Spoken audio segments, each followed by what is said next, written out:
네, 헌재의 기각 판단에 따라서 한덕수 총리가 탄핵 소추안이 가결된 지 87일 만에 업무에 복귀해서 대통령 권한 대행직을 수행하고 있습니다. 네, 이제 시선은 윤 대통령 탄핵 심판 선고일로 모아지는데요. 자세한 내용 박성배 변호사와 짚어보겠습니다. 안녕하십니까? 안녕하십니까? 예, 오늘 그 선고 결과를 보면 8명의 재판관이 기각 인용, 각하 이렇게 경우의 수가 다 나온 거잖아요. 네네.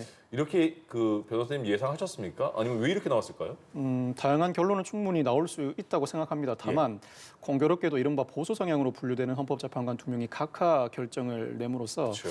일각에서는 헌재 내부에서 비상계엄 사태와 관련된 의견이 극심하게 대립하는 것 아니냐는 의견도 제시되고 있습니다. 예. 그렇지만 제가 보기에는 아직까지 그러한 상황이라고 판단하기는 이를 것 같습니다. 예. 이 사건의 쟁점은 먼저 탄핵소추 의결 종족수이고 본안에 들어가서는 비상계엄에 방조하거나 헌법재판관 미임명이 헌법 또는 법률에 위반한 것인가, 나아가서 중대성이 인정될 것인가가 쟁점이라고 할 수 있습니다. 그중에서 탄핵소추 의결 종족수는 이념 성향에 따라 갈릴 부분은 아니고 실무적인 쟁점이라 이 쟁점과 관련해 의견이 갈렸다고 하더라도 본안에 대한 판단이 크게 의견이 엇갈린다고 단언하기는 어렵습니다. 무엇보다도 비상계엄 방조나 헌법재판관 미임명과 관련된 의견은 헌법재판관들 사이에 크게 엇갈리지 않았습니다.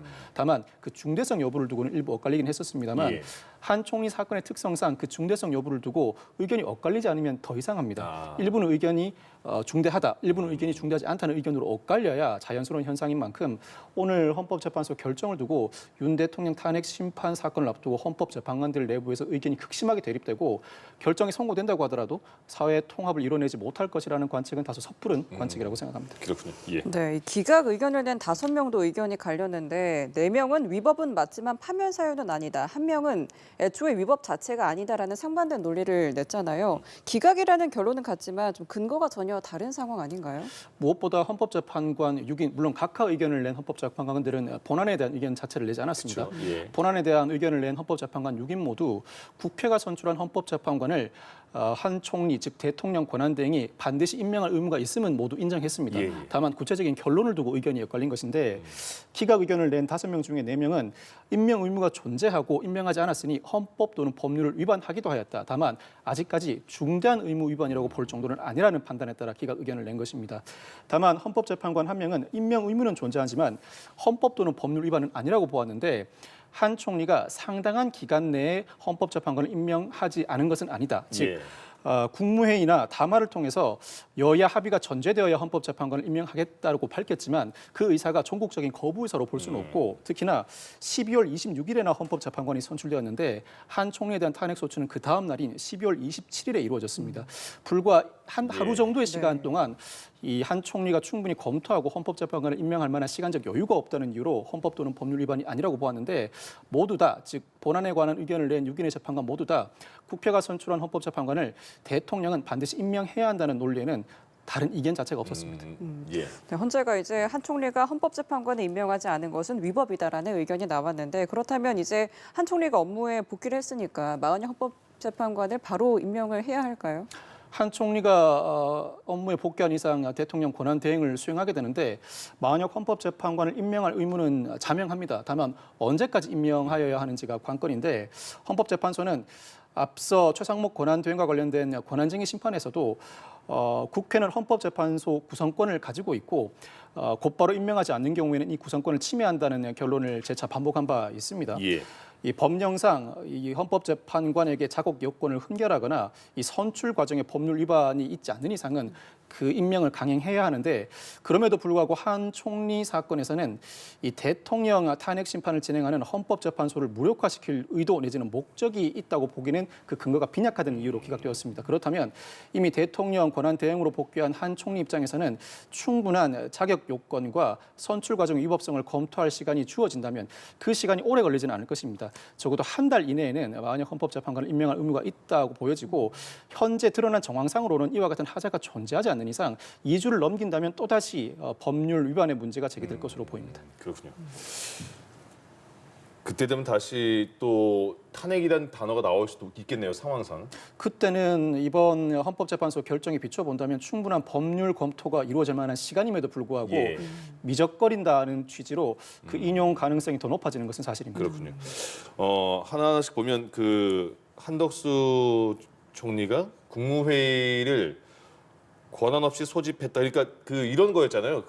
청구인 측은 한덕수 총리가 대통령의 계엄 선포를 하기 위한 절차를 위해서 국무회의를 소집해 줬다, 도와줬다 이렇게 청구한 거 아니겠습니까? 네네. 근데 그게 어떻게 오늘 판단된 거예요? 비상계엄의 실체적, 절차적 요건에 관한 판단도 나올 수 있으리라 전망했는데 예. 그와 같은 판단은 전혀 하지 않은 채 한 총리의 가담 여부에 대한 판단만 이루어졌습니다. 네. 무엇보다도 한 총리도 윤 대통령으로부터 비상계엄을 선포할 것이라는 사실을 전해 들은 시각이 비상계엄 선포 불과 2시간 전이었고 예. 절차적 정당성을 부여하기 위해서 국무회의를 소집하길 건의했다고 보기는 어렵다고 판시했습니다. 심지어 국회가 비상계엄 해제를 결의했을 때 비상계엄 해제를 위한 국무회의를 건의한 주체가 한덕수 총리인 만큼 네. 한 총리에게 비상계엄 선포와 관련된 위협의 요소는 없었다는 취지의 판결이 나왔습니다. 사실 이 부분은 일부 아쉬운 대목도 있는데 예. 헌법재판소 입장에서는 비상계엄의 실체적 절차적 요건을 결하했는지 여부를 판단하게 되면 윤 대통령에 대한 탄핵 심판이 선고되기 이전에 그 내부 합의 결과가 일부 드러나게 됩니다. 그로 인한 상당한 파급 효과로 예. 일부 부담을 느꼈던 것으로 보이고 결정문은 그 자체로 완결되어야 합니다. 예. 이 비상계엄 선포의 실체적 요건에 대한 언급이 없어도 한 총리에 대한 결정문으로서는 그 자체 완결되었다고 보고 가담 여부만 판단하는 데 그친 것으로 보입니다. 그렇군요. 예. 네, 이 대통령 권한대행을 탄핵하려면 의결 종족수가 대통령 기준인 200석이 돼야 하는지 총리 기준인 151석이 돼야 되는지 이것도 쟁점이었는데 헌재가 151석으로 가결한 의결 종족수 논란에 문제가 없다라는 취지로 판단을 했습니다. 그렇다면 이 결정으로 사실상 논란이 이제 종결된 걸까요? 이제는 논란이 종결되었습니다. 그동안 학계에서 의견 대립이 있고 주석서에서도 일부 상충되는 예. 결론이 나온 바도 있습니다. 오늘 헌법재판소 결정으로 판례가 확립되었다고 할 수 있습니다. 헌법재판소 다수 의견은 헌법은 탄핵의 효과로 공직에서 파면한다고 규정하고 있다. 즉 지위를 박탈하는 것이 탄핵 소추의 효과이다. 예. 그렇다면 대통령에게 사고가 발생해서 권한대행이 들어선다고 하더라도 이 권한대행은 사전에 예정돼 있던 역할을 수행하는 데 그치지 권한대행이라는 지위 자체가 사전에 존재하는 것은 아니다. 지위를 박탈하는 것이 탄핵 심판의 결론이라면 애초 총리에 대한 탄핵 소추 의결 종족수 그 지위에 맞는 탄핵 종족 의결 종족수만 충족한다면 예. 충분히 탄핵 소추 의결이 가능하다고 판시했고 이 판결은 헌법재판소의 결정으로서 당분간 판례로 확립될 것으로 전망됩니다. 예. 앞서도 잠깐 말씀해 주셨는데 오늘 이 한덕수 총리의 탄핵 심판 선고에 대해서 어느 정도 윤 대통령 탄핵 심판과 관련해서 결과에 대한 힌트가 좀 나오지 않을까 싶었는데 오늘은 안 나온 거죠? 윤 대통령 탄핵 심판 선고가 미뤄지면서 예. 한 총리 사건과 동시에 심리하고 있는 것 아닐까. 한 총리 사건을 먼저 선고하게 된다면 일부 쟁점에 대한 의견이 자연스럽게 드러날 것이라 전망을 했습니다. 예. 물론 한 총리에 대한 선고가 먼저 이루어지는 절차는 위험 부담이 따랐습니다. 네. 국정 안정을 위해서 윤 대통령에 대한 탄핵 심판 인용이든 기각이든 국무총리에 대한 탄핵 심판을 먼저 해야 한다는 의견도 충분히 가능하지만 예. 국무총리에 대한 탄핵 심판을 먼저 선고하게 된다면 일부 쟁점이 겹치는 이상 윤 대통령에 대한 탄핵 심판과 관련된 의견을 내비칠 수밖에 없는 상황이었습니다. 예. 그 상황에서 결국은 각종 논란을 의식해서 한 총리에 대한 탄핵 심판을 선고하면서도 윤 대통령의 탄핵 심판과 일부 쟁점이 겹치는 부분은 전혀 판단을 하지 않았는데 아마 극심한 혼란을 예상했던 것 같습니다. 예. 언제 윤 대통령에 대한 탄핵 심판이 이루어질지 아직까지 예단하기는 어렵습니다만 전격적으로 하루나 이틀 전에 그 탄핵 심판 선고를 발표하고 나아가서 즉각적으로 탄핵 심판 선고를 하게 될 것으로 보이는데 예. 이와 같은 극심한 혼란을 예방하기 위해서 사전에 윤 대통령과 일부 쟁점이 겹치는 부분은 선고하지 않은 것으로 보이고 그 자체로 완결된 결정문인 이상 일단은 한 총리에 대한 탄핵 심판 선고부터 먼저 강행한 것으로 전망됩니다. 지금 물론 당연한 말이지만 재판관들의 평의가 계속 이어지는 상황에서 당연히 밖으로 새 나가면 안 되잖아요, 내용이. 그 보안이 지금 굉장히 철저한가 봐요. 보안이 상당히 철저합니다. 헌법재판관들에 대한 경호 업무뿐만 아니라 예. 평의 장소에는 이미 도청, 방지 장치도 설치해둔 상황이고 예. 단순히 헌법재판관뿐만 아니라 헌법재판소에 근무하는 헌법연구관을 비롯한 각종 공무원에게도 보안 조치와 관련된 각종 조치가 이루어지고 있습니다. 의도적으로 누군가가 헌법재판소의 기능을 붕괴하기 위해서 일정한 자료나 평의 내용을 유출하지 않는 이상 헌법재판소 내부 평의는 외부로 유출될 가능성도 낮고 아직까지는 평결을 앞둔 절차가 아니므로 그 내부 평의가 온전하게 모아졌다고 보기도 어렵습니다. 지금까지 나오는 소위 말하는 지라시 형태로 돌고 있는 그 내용들도 실제로 내부 사정 외부로 전달되어서 그와 같은 지라시가 형성된 것으로 보이지도 않고 설사 그와 같은 상황이 발현되었다고 하더라도 아직까지 최종 결론과는 거리가 먼 내용이라고 평가할 수 있습니다. 그럼 지금 정말 그 사실관계는 아무도 모른다 이런 거죠? 아무도 모른다고 봐야 하죠. 예. 네, 이 한 총리 탄핵 소추 사유에서도 처음엔 내란 혐의가 있었는데 국회가 뒤늦게 이를 철회를 했습니다. 결정문에서도 이제 별다른 언급이 없었는데 판단 대상이 아니었던 건지 아니면 헌재가 절차적인 문제가 없다고 보고 이를 언급하지 않은 건지 좀 어떻게 보세요? 내란죄 부분을 철회한 사실을 두고 소추 사유 중 일부를 철회했다는 주장이 제기되기도 했습니다. 이 부분은 윤 대통령 탄핵 심판에서는 상당히 적극적으로 제기되고 있는 문제인데 이 부분은 헌법재판소가 크게 문제 삼지 않는 것 같습니다. 애초에 내란죄 부분을 철회했다고 하더라도 동일한 사실관계를 두고 일부 법적 평가를 삭제한 데 불과하지 사실관계를 추가하거나 전면적으로 삭제했다고 보기는 어려운 상황이었습니다. 헌법재판소가 이 부분을 문제 삼아야 한다면 즉 일부 사유를 철회한 사정을 들어서 국회의 재의결이 필요하다고 판단했다면 헌법재판소가 일부 각하 의견을 내었을 것입니다. 그런데 이와 같은 일체 언급이 없었다는 사정은 내란죄 철회 부분은 각하 사유는 물론 굳이 논할 필요가 없는 쟁점 대상이 아니라고 판단한 것으로 보입니다. 이게 그 윤 대통령에 대한 탄핵 기각 각하를 그 주장하는 쪽에서는 지금 이 문제에 대해서 그 내란죄 철회한 거 당연히 각하 사유 아니냐 이렇게 나오는 거 아니에요? 각하 사유라고 충분히 주장할 수 있는데 한 총리 사건에서는 한 총리 측이 이 부분을 적극적으로 다투지 않아서 판단하지 않았다는 주장도 제기되고 있습니다만 실질적으로 상당히 문제되는 절차상 쟁점이었다면 굳이 당사자가 문제 제기를 하지 않아도 헌법재판소는 직권으로 판단합니다. 그럼에도 불구하고 헌법재판소가 이 부분을 전혀 언급하지 않고 일부 각하 의견도 전혀 제시되지 않았다는 점은 이 부분은 사실 각하 대상도 아닐 뿐만 아니라 주된 쟁점도 아니라는 판단을 이미 한 것으로 보아야 할 것 같습니다. 그렇군요. 지금 굉장히 이제 평의가 길어지고 있고 그래서 선고 기일도 아직까지 정말 알 수 없는 상황이 됐습니다. 3월 14일은 그냥 주위에서 언론에서 뭐 학계 전문가들이 예측한 날이었는데 그 날보다 미뤄지니까 굉장히 많이 늦어지고 있다 이렇게 평가를 하는 거잖아요. 네네. 지금은 그러면 어느 정도 시기에 그 선고가 나야지 적당하다고 보시는 거예요? 이번 주 금요일 정도에는 선고가 나와야 하지 않을까 생각해 봅니다. 사실 이 사건은 역대 대통령 탄핵 심판 사건 중에서도 양측의 진영 대립이 극심한 사건입니다. 전격적으로 물론 당사자들에게 출석 기회를 보장해야 하는 만큼 당일 선고일 보주는 불가능하고 적어도 여타 사건보다는 더 당겨서 즉 하루나 이틀 전에나 탄핵 심판 선고일을 사전에 고지할 것으로 보이는데 오늘 고지하고 내일 해도 된다. 그렇게 선고해도 무방합니다. 그와 같은 법령이 존재하지 않습니다. 특히 오늘 한 총리 탄핵 심판 선고 결정문을 보면 헌법재판관들도 극심한 혼란을 신속하게 매듭지어야 한다는 의지가 읽힙니다.